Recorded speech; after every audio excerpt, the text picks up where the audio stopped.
Welcome to Luca is a billionaire, where the only thing I invest in is your answers. You already have prerequisites installed. Now start the file. Open Vscode in your project folder or run code. From Terminal, this places the editor at the right path. Install the official Python extension and ensure it's enabled. This provides language features. Once done, open the command palette, choose Python, select Interpreter, and pick the 3x interpreter you installed. This links Vscode to your Python runtime, so running and debugging work as expected. Now create your Python file and configure the workspace.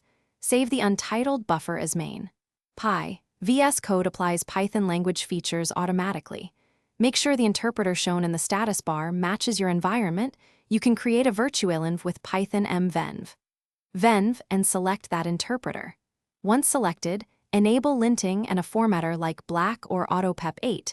This keeps code consistent. Also set up the Run button or Code Runner extension. Finish by running and debugging your script. Use the Run Python File button or Run Python main.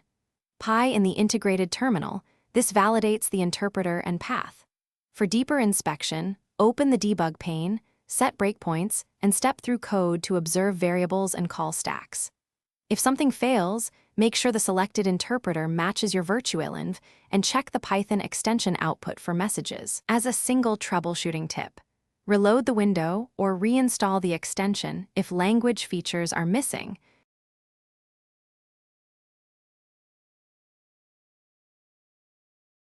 Thanks for watching and please subscribe. It's the best investment you'll ever make.